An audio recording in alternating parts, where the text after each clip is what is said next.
السلام علیکم ناظرین آپ دیکھ رہے ہیں TCN لیگل ٹاک شو اور میں ہوں ویس احمد قادری آپ کا ہوسٹ۔ ناظرین جیسا کہ آپ جانتے ہیں کہ گزشتہ ایک پروگرام ہم نے کیا جس میں ہم نے یہ کوشش کی کہ نکاح نامہ جو ایک ضروری فارم ہے جس کا مقصد ایک معاشرے میں میاں بیوی کے درمیان، ایک لڑکا اور لڑکی کے درمیان اس رشتے کو استوار کرنے کے لیے ایک نکاح نامے کا ایک تصور دیا گیا جو اسلام میں موجود ہے، اور اس رشتے میں اس کو ایک کلیدی کردار ادا کیا جاتا ہے نکاح سے، اور نکاح کے بعد اس شرائط کے اوپر نکاح نامہ ہے کیا، نکاح نامے کی ضرورت کیوں محسوس ہوتی ہے، نکاح نامے میں کیا کیا اندراج ہے۔ تو بدقسمتی کے ساتھ مجھے یہ کہنے میں کوئی عار محسوس نہیں ہوتی کہ ہماری لڑکیاں جو ہیں، وہ بیٹیاں جو شادی کے بندھن میں بندھی جاتی ہیں، ان کو نکاح نامے کے بارے میں کوئی ادراک نہیں ہوتا، کوئی نالج نہیں ہوتی۔ اور اگر معذرت کے ساتھ میں یہ بھی کہوں کہ اکثر والدین اور ان کے بچے جو اس رشتے میں جا رہے ہیں، اور ان کے بچے جو ہیں وہ رشتہ ازدواج میں منسلک ہونے کے لیے جا رہے ہیں، اور ان کے درمیان ایک مقدس رشتہ نکاح کے ذریعے طے کیا جاتا ہے، اور وہ ایک معاہدہ ہے، یہ وہ معاہدہ ہے جو تا حیات اور تمام عمر جاری رہتا ہے، اور اس معاہدے کو ہم بالکل اہمیت نہیں دیتے، اور حتیٰ کہ یہاں تک بھی بات آتی ہے ہمارے سامنے بھی، ناظرین اور آپ کے سامنے بھی، کہ جو مولوی حضرات اس مجلس میں بیٹھے ہوتے ہیں نکاح پڑھانے کے لیے، یا نکاح رجسٹرار اس نکاح نامے کو یا نکاح کو رجسٹرڈ کرنے کے لیے، وہ بھی ان کی شرائط سے بخوبی طور پر آگاہ نہیں ہوتے، اور جو بعد میں آنے والے دنوں میں مستقبل میں وہ مسائل کا سامنا دونوں فریقین کو بھی کرنا پڑتا ہے، اور صرف فریقین اس میں ملوث نہیں ہوتے، انوالو نہیں ہوتے، متاثرین نہیں ہوتے، جبکہ دو خاندان انوالو ہوتے ہیں۔ اب لڑکے اور لڑکی کو یہی نہیں پتا کہ اس نکاح نامے کی جو شرائط کی ضرورت ہے وہ کیا ہے، اس میں ہم نے کن کن کالمز کو دیکھنا ہے۔ تو گزشتہ پروگرام میں ہم نے ناظرین آپ کے لیے کوشش یہ کی تھی، اور ہمارے ساتھ ہمارے مہمان افتخار حسین سمندر ایڈوکیٹ صاحب موجود تھے، آج بھی انہوں نے اپنے قیمتی وقت میں سے ہمارے لیے وقت نکالا۔ دوبارہ ہم آپ کا بہت بہت شکریہ ادا کرتے ہیں کہ آج کے اس پرفتن دور میں جب انسان کی مصروفیت بہت زیادہ ہے، اور کسی ایسے کام کے لیے، اور تاکہ ہمارے دیکھنے والوں اور سننے والوں کو اس چینل کے ذریعے وہ رہنمائی ملے۔ ناظرین ہمارا گزشتہ پروگرام جیسا کہ میں نے ابھی بتایا وہ تھا نکاح نامے کے کالمز کی ڈیفینیشن، اور ان کی وہ بارے میں یہ بتانا کہ ان کالمز کی ضروریات کہاں پہ ہیں، اور ان کو کیسے فل کیا جائے، اور کیا کیا ریکوائرمنٹس ہوتی ہیں۔ اور بدقسمتی کے ساتھ، پھر میرے لفظ استعمال کرتا ہوں، بدقسمتی کے ساتھ ہمارے نکاح خواں اور نکاح رجسٹرار اتنی ضرورت محسوس نہیں کرتے کہ اگر وہ نہیں سمجھتے تو کسی ماہر قانون سے معاونت اور مشاورت کریں، اور یہ معاونت اور مشاورت جو شروع کی معاونت اور مشاورت ہے، یہ فاریور جو ہے وہ آپ کو ایک آسانی دیتی ہے، ایک سہولت دیتی ہے۔ تو جناب افتخار حسین سمندر صاحب، جیسا کہ پچھلے پروگرام میں آپ نے ان کالمز کی پوری تفصیل کے ساتھ ہر کالم کو ہم نے بیان کیا، اور ہم یہاں پہ پہنچے تھے پہلے پروگرام میں کہ وہ کالم میں جو شروع کے کالمز ہیں، کالم نمبر 1 سے لے کے 14 تک، جس میں ضلع کی ڈیفینیشن ہے، یونین کونسل کی ہے، دلہا کا نام، ولدیت شناختی کارڈ آتا ہے، پھر اس کے بعد اس کی عمر آتی ہے، پھر اس کے بعد یہ لکھا جاتا ہے کہ وہ کوارا ہے یا رنڈوا ہے،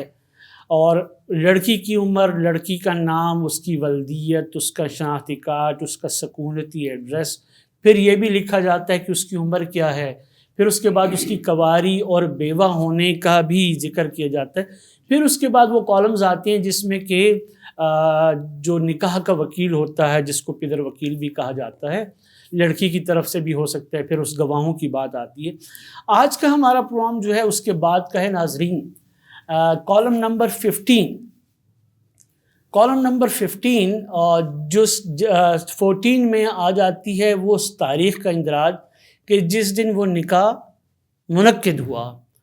تو ناظرین آج جو ہم پروگرام کا دوسرا حصہ یہاں سے سٹارٹ کریں گے تو ہمارے سامنے کالم نمبر 15 سے آگے کی بات جائے گی. یہ ٹوٹل کالم جو ہیں افتخار حسین سمندر صاحب، کیا میں اگر درست کہوں تو یہ کالم نمبر شاید ان کی تعداد 25 بنتی ہے. تو 25 میں جو ہے آج ہم نے 15 اور 16 پہ بات کرنی ہے کہ وہ کالم، اور میں یہ سمجھتا ہوں کہ یہی وہ کالمز ہیں نکاح نامے کی ان شکوں میں جن کی ضرورت بہت ہے، اور ان میں ذرا سی غلطی جو ہے وہ فریقین کے درمیان ایک بہت بڑے تنازع کی صورت اختیار کر سکتی ہے.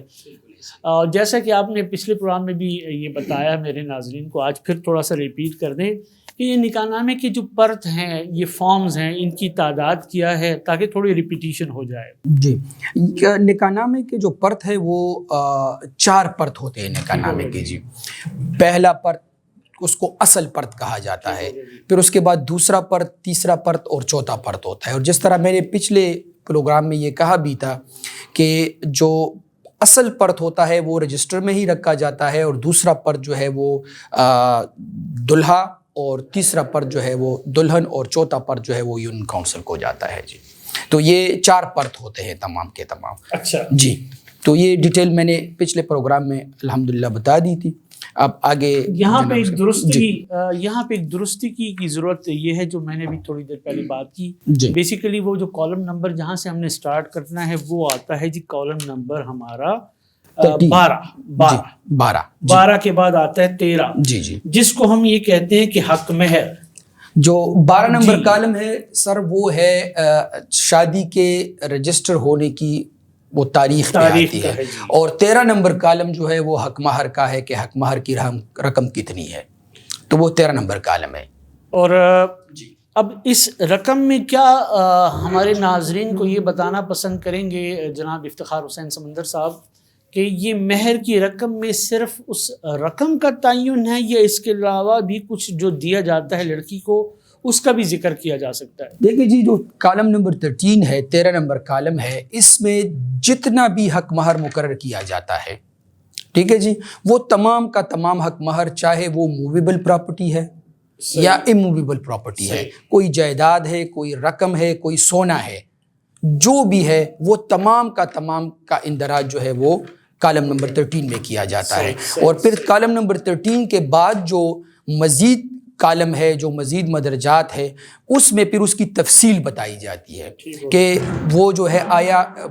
جائیداد جو ہے وہ منقولہ ہے یا غیر منقولہ ہے، کوئی سونا ہے، کوئی رقم ہے، جتنی بھی ڈیٹیل ہوتی ہے، تفصیلات ہوتی ہے، وہ اس کے بعد جو کالم ہوتے ہیں اس میں ہوتی ہے. جی، تو کالم نمبر 13 جو ہے وہ تمام کا تمام حق مہر جو ہے وہ ڈٹرمن کرتا ہے اور اس میں وہ لکھی جاتی ہے. یہاں پہ چونکہ حق مہر ہے تو حق مہر کے لیے تو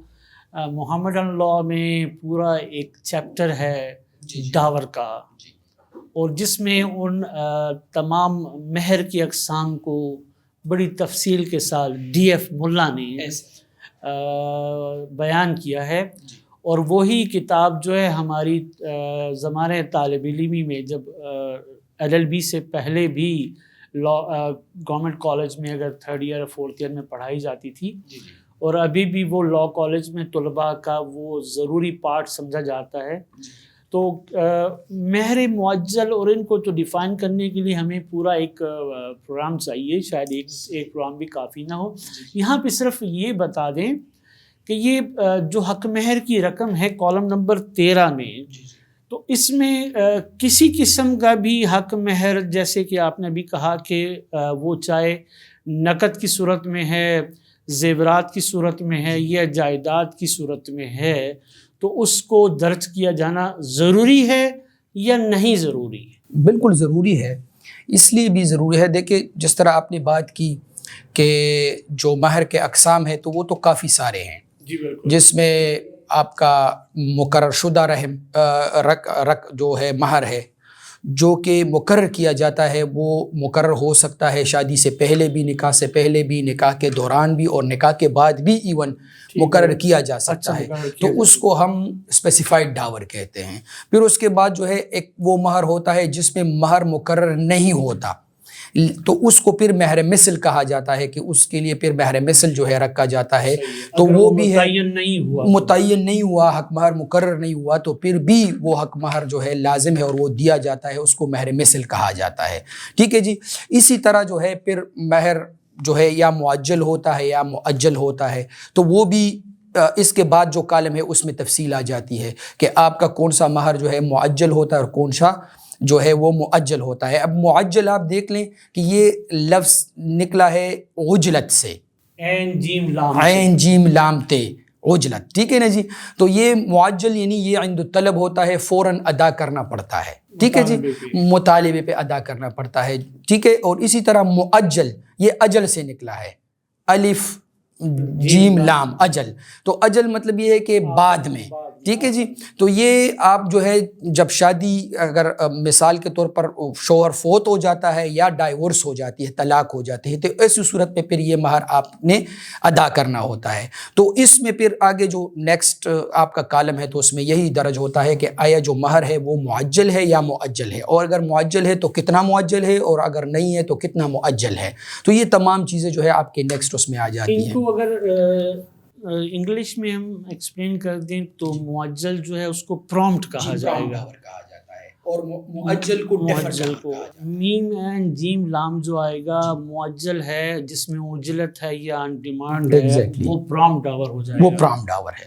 اور موجل میم واو جیم لام جو ہے موجل جو ہے اس کو آپ ڈیفرڈ ڈاور کہیں گے۔ تو اس میں تو فرق چلیں، ہم نیکسٹ پروگرام میں بات کریں گے کہ معجل اور موجل جو ہے پرومپٹ ٹو ڈیفرڈ میں، تو یہاں تو اس کالم میں تو اس کا تعین آیا نا جی کہ آیا اس کی رقم کیا طے ہوئی ہے فریقین کے درمیان، کیا حق مہر مابین فریقین، لڑکے نے لڑکی کے لیے اس کا تعین کیا ہے، کیا جائیداد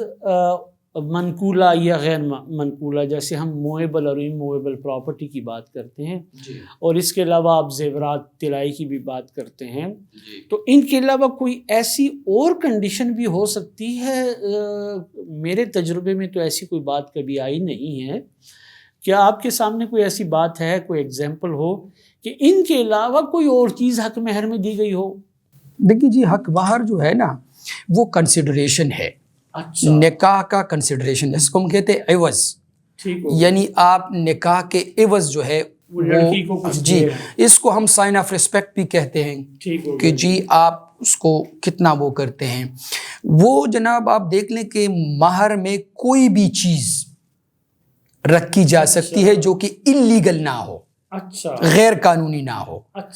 ٹھیک ہے جی۔ مثال کے طور پر اگر کوئی چیز جو ہے حرام ہے شریعت میں تو آپ وہ مہر نہیں رکھ سکتے، ٹھیک ہے نا جی۔ تو جو بھی چیزیں ہیں چاہے وہ کچھ بھی ہو، وہ منقولہ ہو غیر منقولہ ہو، رقم ہو، گاڑی ہو، موٹر سائیکل ہو، کوئی بھی چیز ہو، ٹرانسپورٹ کی کوئی چیز ہو، تو آپ وہ مہر میں بالکل رکھ سکتے ہیں، سواری کے جو ذرائع ہیں جیسے پرانے زمانوں میں اونٹ یا گھوڑے یا بھیڑ بکریاں یا گائے وغیرہ، تو ایسی چیز بھی حق مہر میں بالکل رکھی جا سکتی ہے، لیکن وہ اللیگل نہ ہو۔ تو چونکہ اللیگل جو ہے وہ ایک شخص جو ہے مہر صرف وہی چیز دے سکتا ہے جو اس کی ملکیت ہو، اگر اس کی اونرشپ ایبسولوٹ نہیں ہے، وہ مالک ہی نہیں ہے، تو وہ پھر آگے جو ہے بطور مہر نہیں دے سکتا جی۔ تو ملکیت ہو اور قانونی ہو تو ایسی صورت میں وہ مہر میں رکھا جا سکتا ہے۔ ناظرین یہاں پہ ہم ایک وقفے کے لیے جائیں گے، وقفے کے بعد دوبارہ حاضر ہوتے ہیں آپ کی خدمت میں۔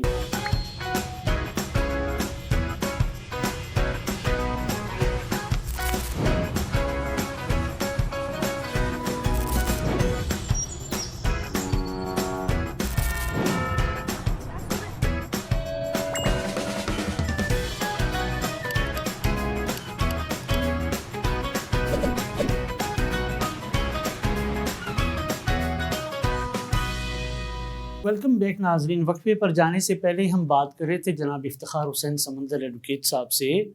کہ کالم نمبر 13 کی ریکوائرمنٹس کیا ہیں، اور ہمارے نکاح خواہ نکاح حضرات یا جو رجسٹرار ہے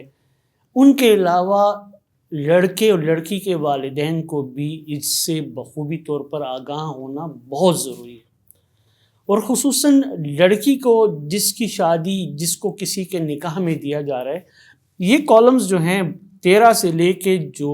بعد میں آنے والے کالمز ہیں 4-5 بیسیکلی یہ بیس ہی کرتے ہیں لڑکی کی ریکوائرمنٹس کے اوپر، کیونکہ لڑکا اس نکاح کے عوض ان کالمز میں اندراج کرتا ہے کہ میں نے اس نکاح کے عوض شرعی طور پر اس کو اپنے نکاح میں لینے کے بعد اس کو اس کے عوض میں کیا دینا ہے. تو ان شرائط کے اوپر فوکس کرنا اور ان کو سمجھنا اور پورا مکمل طریقے سے اچھے طریقے سے اس کو فل اپ کرنا، یہ ہمارے ناظرین کو یہ سمجھنا چاہیے کہ یہ بہت ضروری ہے، کیونکہ ہمارا یہ المیہ رہا ہے ہماری سوسائٹی کا کہ لڑکی بیچارے کو بھی کچھ پتہ نہیں ہوتا، لڑکی کے والدین کو بھی کچھ پتہ نہیں ہوتا، اور نکاح کو ایک بہت ہی ہلکے میں ہم لیتے ہیں. تمام شادی کی رسومات جو ہیں ان کو ہم نے ہر 100% فوکس کیا ہوتا ہے، لیکن نکاح نامے کے اوپر ہم نے کہا جی کہ بس جی وہ ادھر بیٹھیں گے، یا تو وہ کسی مائیوں والے دن یا مہندی والے دن یا بارات والے دن ایک 10-15 منٹ کے لیے وہ نکاح خواہ نکاح رجسٹرار صاحب تشریف لائے اور لڑکا لڑکی کو بٹھا دیے، لڑکی خواتین کے حصے میں بیٹھی ہوئی ہے اور مرد جو ہے وہ باہر ہال میں کسی بیٹھک میں ڈرائنگ روم میں کمرے میں، اور لڑکی کو پتہ ہی نہیں ہے اور جی اس سے وہ دستخط لیے جاتے. اور جناب افتخار حسین سمندر صاحب، یہ بڑے مزے کی آپ کو ایک بات بتاؤں، آپ کا بھی تجربہ اس میں رہا ہوگا. اکثر ہمارے نکاح رجسٹرار وہ نکاح نامے کے چاروں پرت خالی لے کے آتے ہیں، خالی لے کے جاتے ہیں، بالکل، اور ان پہ صرف دستخط لیے ہوتے ہیں.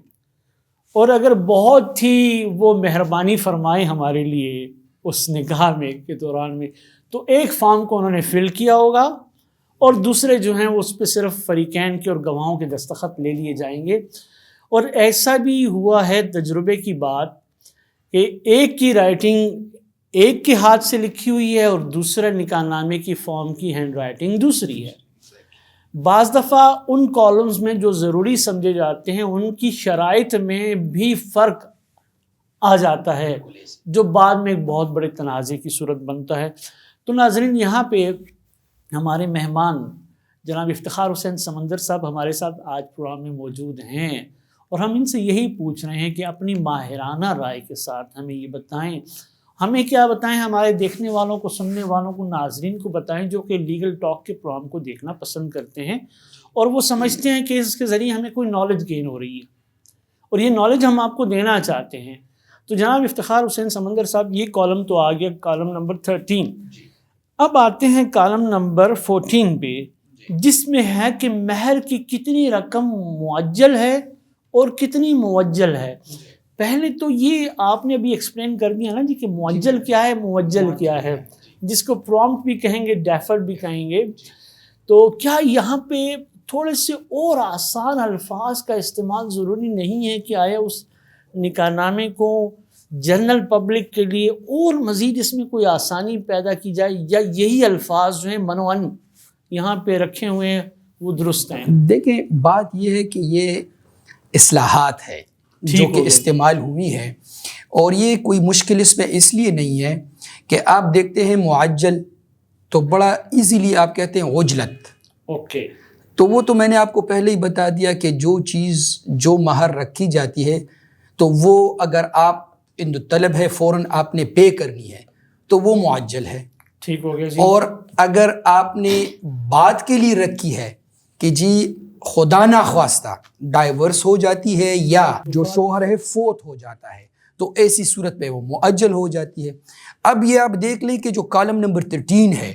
جو کہ مہر کی رقم ہے، اس میں تمام مہر لکھی جاتی ہے. پھر اس کے بعد کالم نمبر 14 ہے جس میں یہ لکھا جاتا ہے کہ کتنا مہر جو ہے وہ معجل ہے اور کتنا مہر جو ہے وہ معجل ہے. اور پھر اس کے بعد نیکسٹ جو کالم ہے، کالم نمبر 16، اس میں یہ لکھا جاتا ہے کہ آیا حق مہر کے عوض کوئی جائیداد دی گئی ہے، اور اگر دی گئی ہے تو اس کی صراحت ٹھیک ہے جی. یہ اسی طرح جو ہے پھر اس کے بعد جو ہے کالم نمبر 17 آ جاتی ہے، جس میں پھر خاص شرائط اگر کوئی رکھی جاتی ہے تو پھر وہ ڈیٹیل میں آ جاتی ہے. تو یہ جو کالم نمبر 14 اور 15 ہے، اس میں پھر اس مہر کی ڈیٹیل آ جاتی ہے، تفصیل آ جاتی ہے. ٹھیک ہے جی. پورا کا پورا مہر جو ہے وہ کالم نمبر 13 میں لکھا جاتا ہے. ٹھیک ہے. تو ایسی صورت میں جو ہے بڑی وضاحت کے ساتھ یہ ہو جاتا ہے. اچھا، ایک چیز میں آپ کو یہاں پہ گوش گزار کر دوں، ناظرین کے لیے یہ بڑا ضروری ہے کہ اگر یہ اسپیسیفیکیشن نہ ہو کہ مہر معجل ہے یا مؤجل ہے، یہ اسپیسیفیکیشن نہ دی گئی ہو، تو قانون یہ کہتا ہے کہ تمام کا تمام مہر جو ہے وہ معجل سمجھا جائے گا. ٹھیک ہے جی. اسی طرح جو ہے تو قانون ایک لمیٹیشن بھی مقرر کرتا ہے کہ ایک عورت نے مطالبہ کیا کہ مجھے مہر دیا جائے لیکن شوہر نہیں دے رہا، اور اس مطالبے کے بعد اس کو 3 سال کے اندر اندر وہ مہر جو ہے وہ اس کے لیے اگر عدالت میں آنا پڑے تو پھر آنا پڑتا ہے 3 سال کے اندر اندر. اگر آپ 3 سال کے بعد آتے ہیں تو پھر وہ لمیٹیشن ہٹ کرتی ہے. آرٹیکل جو ہے اس کا جو آرٹیکل ہے وہ 103 ہے لمیٹیشن ایکٹ کا. تو یہ جو کچھ چیزیں ہیں کہ یہ بڑی ضروری ہے کہ آپ کو پتہ ہو کہ اگر کہیں پر، یہ میں وضاحت کرتا چلوں کہ کہیں پر یہ ذکر نہیں ہے کہ آیا مہر معجل ہے یا مؤجل، تو پھر تمام مہر معجل سمجھا جائے گا. یہ قانون میں ہے. ٹھیک ہے جی. صحیح جی. یہاں پہ اس کالم میں جو کالم نمبر آ جاتا ہے 14، جی جی، اس میں یہ لکھنا ہے کہ تعین یہ کرنا ہے کہ جو کالم نمبر پہلے کالم میں آپ نے مہر کے بارے میں تفصیل دی ہے، جی، جیسے میں ایک ایگزامپل کے ذریعے اگر یہ ظاہر کروں کہ 1 لاکھ روپے نقد جی، اور 10 تولے زیورات طلائی، جی، اور 5 مرلے یا 10 مرلے مکان یا پلاٹ، زرعی پلاٹ ہے یا کمرشل ہے یا ریزیڈینشل ہے، اس کا تعین کر دیا کہ یہ مہر ہے. جی. اب اس سے نیچے والا جو کالم ہے جس میں کہا کہ کتنا انگل طلب میں ہے، کتنا جو ہے وہ معجل ہے، جی، کتنا جو ہے وہ پرامپٹ ہے اور کتنا وہ ڈیفرڈ ہے، جی، جس کی ادائیگی آپ نے جلد کرنی ہے. لڑکی کو رخصتی کے بعد آپ نے جو ادائیگی کرنی ہے اور بعد میں جو کرنی ہے اس کا آپ نے ذکر کر دینا. جیسے آپ نے لکھ دیا جی کہ میں نے 1 لاکھ روپے جو ہے وہ معجل ہو گیا، پرامپٹ ہو گیا، جی، اور جو زیورات ہے وہ بھی پہنا دیے گئے بوقت نکاح، تو اس میں وہ بریکٹ میں یہ بھی لکھ دیا جاتا ہے کہ جی وہ ادا کر دیا، یہ وہ حاضر ہو گیا. جی. البتہ جائیداد کے بارے میں یہ لکھا جاتا ہے کہ جی وہ ہم بذریعہ انتقال یا رجسٹری دیں گے. جی. یہ بعض دفعہ ایسا بھی ہوتا ہے کہ وہاں پہ لکھ دیا جاتا ہے کہ لڑکے کا حصہ رسدی، یعنی وہ حصہ رسدی جو اس کو والد یا والدہ سے ملے گا، وراثت میں ملے گا. جی. تو جب وراثت میں ملے گا تو اس کا نصف حصہ یا پورا حصہ یہ 1/4 جو کہ نکاح کے وقت فریقین کے مابین طے پائے. جی، ایگزیکٹلی. اس کے اگلا جو کالم ہے اس میں کتنا اس وقت ادا کر دیا گیا، تو جیسے آپ نے کہا کہ 1 لاکھ روپے ادا کر دیا گیا ہے، زیورات پہنا دیے گئے ہیں. بالکل. البتہ جائیداد کا تعین جو ہے وہ اگر حصہ رسدی ہے تو وہ ڈیفینیٹلی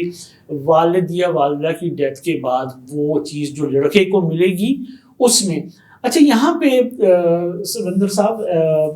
افتخار حسین سمندر، جی یہ بتائیے کہ بعض دفعہ ایسا ہوتا ہے کہ وہ حصہ رسدی تو لکھا ہوا ہے، جی، اب والد بھی حیات ہیں اور والدہ بھی حیات ہیں، جس میں جن کی زندگی کے بعد، جن کے فوت ہونے کے بعد وہ حصہ لڑکے کو ملے گا، تو یہ تو فیوچر کی بات ہو گئی نا جی. تو اگر اس دوران وہ لڑکے کا والد یا لڑکے کی والدہ جس کی وہ ملکیتی جائیداد تھی جس میں سے حصہ رسدی لڑکے نے بوقت نکاح لڑکی اپنی منکوحہ کو لکھ کے دی، اگر وہ فروخت ہو جاتی ہے اور وہ رہتی ہی نہیں، تو اس میں کیا دوبارہ ایسی چیز آئے گی سامنے؟ اچھا جی، یہ بڑا خوبصورت سوال ہے آپ نے پوچھا، اور قانونی نقطہ نظر سے یہ بڑا اہم بھی ہے. یہ ہمارے سامنے بار بار بڑا اہم ہے. اب دیکھیں یہاں پر ایک چیز جو ہے وہ قانون جو ڈٹرمن کرتی ہے وہ کہتے ہیں لائبلٹی. رسپانسبلٹی یا لائبلٹی. ٹھیک ہو گئی جی. ہم اس کو ضامن بھی کہہ سکتے ہیں کہ وہ ضمانت لیتا ہے ایک والد اپنے بیٹے کی کہ بھئی میرا جو حصہ رسدی ہے وہ اس کو مہر میں لکھ دیا گیا. ٹھیک ہے جی. اب وہ محفل نکاح میں موجود بھی ہے, ٹھیک ہو گیا جی. اس کے دستخط بھی آ گئے والد کے, تو اس کا مطلب یہ ہے کہ اس والد کا کنسنٹ ہے. صحیح ہو گیا. تو وہ پھر اس کے بعد فروخت نہیں کر سکتا. یہاں پہ ایک اور سوال میں عرض کر دوں سر, اور وہ اس لیے کہ یہ صرف یہ نہیں ہے نکاح سول کنٹریکٹ ہے. ہم نے پہلے پروگرام میں یہ کہہ دیا کہ یہ معاہدہ ہے. اب معاہدہ میں فریق موجود ہے جی, وہ فریق تو شوہر موجود ہے اور ساتھ میں سسر بھی موجود ہے, یعنی مطلب یہ ہے کہ اس لڑکے کا والد بھی موجود ہے. اب والد جب موجود ہے تو ایسی صورت میں جو ہے تو اس نے کنسنٹ دے دیا کہ جی جو اس کو حصہ رسدی ملنا تھا وہ حصہ رسدی جو ہے بطور مہر ہم نے اس لڑکی کو دے دیا. اب ایسی صورت میں چونکہ لیان آ گیا تو اب ایسی صورت میں یہ اس پراپرٹی کو فروخت نہیں کر سکتا. جو حصہ اس لڑکی کو بطور مہر لکھ کر دیا گیا ہے وہ یہ فروخت نہیں کر سکتا. یہاں پہ ایک سوال جو اکثر فیملی کیسز میں مقدمات میں مابین فریقین جب بھی تنازعات سامنے آتے ہیں تو یہ تجربہ آپ کے سامنے بھی رہا ہوگا, ہمارے سامنے بھی کئی مرتبہ آیا ہے جی, اور اس کو آپ بھی تسلیم کریں گے کہ اگر ہم 1000 نکاح نامے اٹھا کے دیکھ لیں نا لڑکا اور لڑکی کے درمیان, اس نکاح کے منعقد ہونے پہ جو نکاح نامے میں لوگ موجود تھے,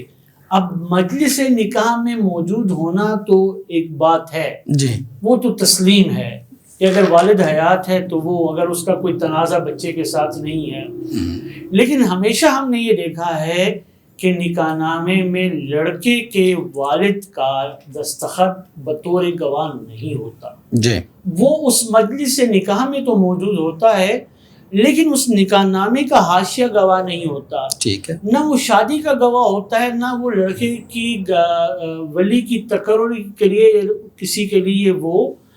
گواہ بنتا ہے جی. تو ہمیشہ صورتحال والد کی طرف سے تنازع اٹھنے کے بعد یہی آتی ہے کہ میں تو اس نکاح میں موجود تھا لیکن میں نے تو اس کو کنسنٹ نہیں دی, میرا تو دستخط کہیں پہ بھی موجود نہیں ہے جی. تو یہاں پہ کیا اگر اس نکاح نامے کے ساتھ ایک دستاویز جسے کہا جاتا ہے حق مہر کا کاغذ یا دستاویز مہر نامہ یا کابین نامہ یا انگلش میں ہم اسے دعوت ڈیڈ کہتے ہیں جی, اگر وہ تحریر کر کے اس کے اوپر والد کے بطور ضامن یا بطور گواہ دستخط لے لیے جائیں تو کیا یہ بہتر نہیں ہوتا؟ دیکھیں جی, میں عرض کر دوں کہ جو ایکسکیوز آپ نے بتائی ہے کہ اگر والد وہ اٹھاتا ہے اور وہ کہتا ہے کہ جی میں نکاح مجلس نکاح میں تو موجود تھا لیکن دستخط میرے نہیں ہے, مطلب میں نے نکاح نامے پہ دستخط نہیں کیا, تو یہ کیوں کوئی ایکسکیوز نہیں ہے. اچھا ٹھیک ہے جی, یہ کوئی ایکسکیوز نہیں ہے کیونکہ پریزمپشن جو ہے وہ حاصل ہے کہ جی مجلس نکاح ہوا تھا, ٹھیک ہو گیا, اور پھر اگر نکاح نامہ رجسٹرڈ ہے تو پریزمپشن آف ٹروتھ جو ہے وہ اس نکاح نامے کو حاصل ہے, ٹھیک ہو گیا, کیونکہ وہ رجسٹرڈ نکاح نامہ ہے. ایسی صورت میں اگر کوئی کابین نامہ نہیں لکھا گیا ہے, کوئی دستاویز نہیں لکھی گئی ہے, تب بھی نکاح نامے کی اپنی سینکٹی ہے, نکاح نامے کی اپنی ویلیو ہے, اور وہ نکاح نامے جو اگر وہ لکھا گیا ہے اور رجسٹرڈ ہے تو ایسی صورت میں اس کو ویلیو دی جائے گی. تو یہ جو ایکسکیوز ہے وہ یہ نہیں اٹھا سکتا کہ جی محفل نکاح میں تو موجود تھا لیکن میری کنسنٹ نہیں تھی, کیونکہ امپلائڈ کنسنٹ آ جاتی ہے. آپ جو ہے اگر محفل نکاح میں موجود ہے اور وہاں پر حق مہر لکھا جا رہا ہے اور وہ حصہ رسدی لکھا جا رہا ہے اور آپ نے اس کو کویسچن نہیں کیا تو اٹ مینس کہ آپ نے اس کو ایڈمٹ کیا, تو ایسی صورت میں جو ہے یہ ایکسکیوز جو ہے وہ نہیں اٹھائی جا سکتی. کیونکہ اکثر یہ بات آپ کی جناب افتخار حسین سمندر صاحب, یہ بات آپ کی بحیثیت ایک ماہر پیشہ ور وکیل ہونے کے جی, یہ بات بالکل درست ہے, اور ہمارے ناظرین کو اس بات کو بھی سوچنا اور سمجھنا چاہیے اور ذہن میں رکھنا چاہیے کہ یہ جتنے بھی شرائط نکاح ہیں لڑکی اور لڑکے کے درمیان طے ہونے والے رشتے کے لیے جی یہ لڑکی اور لڑکی کے والدین اور عزیز و اقارب جو ہیں وہ اس نکاح کے منعقد ہونے سے پہلے طے کر لیتے ہیں. بالکل ایسے ہی ہے. تو اب یہ تو کسی کو نہیں پتا نا لڑکی کے والدین کو کہ لڑکے کی جائیداد ملکیتی کہاں پہ ہے, یہ اس کے والد کی جائیداد ہے. تو بہتر یہ ہونا چاہیے ناظرین کہ بالکل یہ بات میں کوئی شک و شبہ نہیں ہے کہ نکاح نامے کو ایک رجسٹرڈ دستاویز کی حیثیت قانوناً حاصل ہے, لیکن ہمارے یہاں پہ پریکٹس یہ ہے کہ اس کو اس نکاح نامے کے اندراج کے اوپر کہیں امپلیمنٹیشن نہیں ہوتی اور دونوں فریقین میں سے کسی نہ کسی کو عدالت کا دروازہ کھٹکھٹانا پڑتا ہے. تو اس کے لیے بہتر یہ ہے کہ وہ جائیداد جو اگر لکھی جا رہی ہے تو اس کو باقاعدہ کاغذات مال میں اس کا اندراج کر لیا جائے نکاح سے پہلے یا نکاح کے بعد. اور اگر یہ شرط تحریر کر لی جائے کہ ودن 15 دن یا مہینے کے اندر یا 2-3 ماہ کے اندر یہ میں حصہ منتقل کر دوں گا, تو والد تو خود موجود ہے نا جی, جو بعد میں وہ وراثت میں حصہ رسدی کی بات کر رہا ہے تو وہ اسی وقت اس کو لکھ کے دے دے کابین نامے میں, اس کو بیٹے کو تملیک کرے اور وہ اسی وقت کابین نامے کا حصہ بن جائے, تو یہ لڑکی کے والدین بھی سیکیور ہو جاتے ہیں اور لڑکی بھی سیکیور ہو جاتی ہے. ناظرین, امید ہے کہ آج کا پروگرام آپ کو ضرور پسند آیا ہوگا اور ہم نے یہ کوشش کی کہ نکاح نامے کے ان کالمز کے اوپر تفصیل سے بات کریں, لیکن چونکہ پروگرام کی کچھ لمیٹیشنز ہیں اور وقت کی کمی کے باعث ہم اس میں مزید ایک پروگرام آئندہ کریں گے تاکہ وہ چیزیں جو باقی رہ گئی ہیں ناظرین ان کے بارے میں بھی آپ کو پوری طرح سے وہ تسلی ہو اور آپ بار بار اس پروگرام کو دیکھیں تاکہ اگر آپ کے ذہن میں کوئی سوال, کوئی ایسا نقطہ یا آپ کی اس سے تشفی نہیں ہوئی اور آپ چاہتے ہیں کہ وہ ہم دوبارہ آپ کو اچھے طریقے سے اس کی ایکسپلینیشن ایلابریٹ کر کے دیں, تو آپ اپنے کمنٹس میں اپنے ویوز میں, ہمارا ای میل ایڈریس بھی موجود ہے, ہماری موبائل نمبرز بھی موجود ہیں, وہاں پہ آپ ہمیں اپنی میسیج اور پیغام بھی کر سکتے ہیں, اپنی رائے کا اظہار بھی کر سکتے ہیں. پازیٹیو کریں نیگیٹو کریں یہ آپ پہ ڈیپینڈ کرتا ہے. جو چیز آپ کو اچھی نہیں لگی ہم اس کے بارے میں آپ کے اوپر زور نہیں ڈالیں گے. ڈیفینیٹلی ہمارے سے بھی غلطیاں ہوتی ہیں, کوتاہیاں بھی ہوتی ہیں, کچھ بات کہنے میں, کچھ سمجھانے میں بھی, باوجود یہ کہ ہم پیشہ ور لائرز ہیں لیکن بعض دفعہ بات سمجھانے میں کمی رہ جاتی ہے. تو انشاءاللہ آئندہ پروگرام میں باقی پروگرام کو کنکلوڈ کرنے کی کوشش کریں گے. امید ہے آج کا پروگرام میرے ساتھ میرے ماہر پیشہ ور لائر الحمدللہ ان کی بڑی خدمات ہیں ہماری بار کے لیے بھی, ہمارے پشاور کے لیے بھی, اور اس دفعہ ہم نے لیگل ٹاک کے لیے ان کی خدمات حاصل کی. تو بہت شکریہ اپنے قیمتی وقت سے آپ نے ٹائم نکالا. قادری صاحب آپ کا بھی شکر گزار ہوں اور ناظرین کا بھی شکر گزار ہوں. بڑی مہربانی جی, تھینک یو سو مچ. بہت مہربانی, شکریہ. السلام علیکم. ملتے ہیں اگلے پروگرام میں انشاءاللہ.